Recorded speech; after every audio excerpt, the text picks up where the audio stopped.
What's going on, my Snowpiercer fans? Yes, it is finally here, Season 3. It has been a while, but the premiere episode came on tonight, and of course, I'm going to be here with you to react to it and give you my biggest takeaways. Of course, huge spoiler warning, if you haven't seen Seasons 1 and 2, links to my full coverage on those seasons will be down in the description below, but we're going to pick up right where the episode starts, and obviously hit the subscribe button and click the bell if that sounds like a ride you want to be along for this Season 3. So, let's jump right into it, and we pick up with the crew right where they left off. Melanie's daughter is heavy at work, working on the train because the engine is overheating. Bennett goes out into the snow and falls through a roof. Now, honestly, I'm kind of surprised stuff like this doesn't happen more often. Of course, they didn't go out of the train too often either. It was pretty much a death sentence to do so until fairly recently. And so there was too much snow on top of a building that he didn't even know he was on, and he falls through and becomes injured. Now, it seemed like maybe a 20-foot drop at least, and so I'm surprised he didn't sustain many more injuries than he did, but Leighton goes out to find him. But before we get to all that and what actually transpired throughout the episode, kudos and you know, I gotta give a hand for all the people who have been waiting and praying and hoping that Melanie was still alive. I mean, we even saw this in the promotional material for this season, and definitely they alluded to it several times even in this episode, that Melanie is alive and that Melanie will be found. We even saw a clip at the end of the episode when we got our preview of what to look forward to next week, which we'll talk about at the end of this episode, actually seeing Melanie. So we know that Connolly, Jennifer, the actress who plays Melanie, has shot more scenes for this Season 3, and she will be back as things are heating up. There's talk of Wilfred creating a weapon and all those things, so we'll get to those later in the episode. But yeah, so Leighton goes out to save Bennett, who's fallen through the roof. They lose his signal, and this is where he discovers life. A new person that we've never met before in the show surviving in this building. And what this does, guys, big takeaway number 2, is it blows their entire world wide open, because this means that there are many places like that. I'm sure that there are other scenarios very similar to the one that this woman has been surviving in, buildings that have held together and have some sort of heat. I don't know how that works, but it's happening and people are surviving. So who knows the kind of people that we're going to meet. We know that Leighton keeps having this vision. We'll get to that in big takeaway number 3. But first of all, the world is just blown wide open in terms of who could actually be alive. Is there a resistant, a group of people who are waiting or watching for the train to come by again to take maybe advantage, to take revenge on Wilfred for what he's done? Do they even know that there are multiple trains and they're not both run by Wilfred at the time? Now, speaking of Wilfred, let's go over to what he was doing in the episode, and he's very adamant that he is going to get back his train. He wants both trains. He wants all these things under his rule, and of course he's going to continue, as he did in last season, to downplay any talk of the possibility of going outside the train. Now we've seen kind of the snow not necessarily melting, but we are seeing a lot more sunlight, I would say, even in the promotional material and what we saw of this first episode for Season 3. And I think they're doing that intentionally to show us that things are warming up. We had a ton of night shots in the past 2 seasons, kind of alluding to the darkness and the cold, kind of just this 8-year winter that they've been through. But that's definitely breaking. The season has changed, and there's potential for life out there. Now, we're going to talk about Audrey, and of course talk about Tess. Tess is starting to take more of a prominent role in this series now.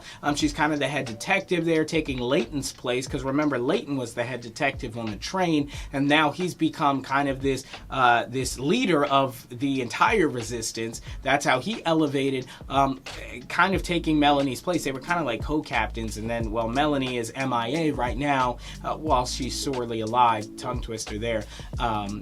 Tess has taken over that role as head detective. So Audrey, she's being held prisoner, and of course she doesn't like it, and she's very resourceful, ends up getting her hands on a weapon, breaks free, and you know, one of the passengers who was just, she said, I'm just a point of view person, just doing my job. She was serving or doing whatever they were forcing her to do until Leighton got back. I'm forgetting her name. Correct me down in the comments below. She was given the choice between a rock and a hard place, basically. I think Audrey's words were, help us and return with Leighton, or dig your own grave. No, help us and return to Wilford, or dig your own grave with Leighton. And it seems like she's now allied with Leighton, so she goes back to prison. And we saw a lot of that even in the promotional material about people switching sides. So definitely Audrey breaks free, gets to the front of the train, knocks Tess out for a while, but Tess is resourceful, finds her way back, and there was never really any change of position of power. Audrey had no real plan. She just wanted to break free. But speaking of under the train, let's talk about Ruth and what she's going through, as they're kind of rats in Wilford's train at this point. Wilford's train is losing lots of power. People are freezing.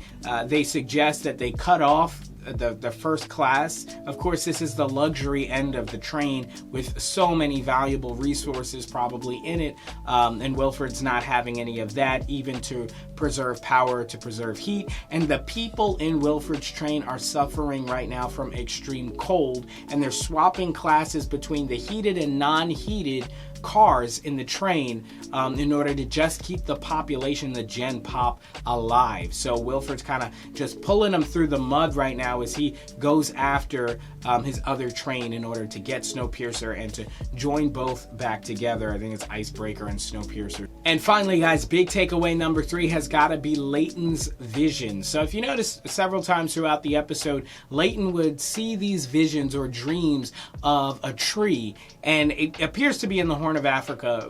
By the looks of it, by what we've seen in the trailers and all the promotional material, is that there is a place in Africa, in the Horn of Africa to be precise, where there's no snow. I mean, he looked in the vision, I don't think there was any snow, but you could see sand on the ground and you could see a tree. Now, of course, that would be their trajectory. I don't know why he's getting these visions, if there's any sort of mystic element to this show, or if anybody is projecting with some sort of technology. They're not that futuristic. They've been on the train for 8 years. I don't know how he's getting these visions, but he is, and I think this is going to be the direction he wants to take the train. And also, Melanie is probably going to resist that, not having the same visions that he does, but he's going to probably ask her, hey, trust me, I just trust this feeling, I trust this instinct, this is what I've been seeing in my head, and we're going to go to the Horn of Africa. Now, what they don't understand, or maybe have not yet realized or come to grips with, is the fact that if it's a habitable place, it's very likely that it's, well, inhabited, and there will be many battles to be had once they arrive, I'm sure. Definitely, the train is going to be used as a fortress, at least by Wilford or by anybody who has possession of it, because it's a big steel tank, basically. So they'll probably settle in the Horn of Africa and use that as a primary governmental building from which they can rule this inhabitable land. So super exciting stuff. I think it's going to be a fantastic season. Of course, as always, let me know in the comments what you think down below. I'd love to chat it up with you guys, as always. And keep it locked here with a subscribe and click the bell so you don't miss. And we'll be right back here for episode 2. And if you're looking for something else to watch tomorrow, Superman and Lois episode 3 is on. I'm doing a double feature for episode 2 and episode 3, so you're not going to want to miss. Click the bell so you don't miss it. Thanks so much for watching, and I'll see you in the next one.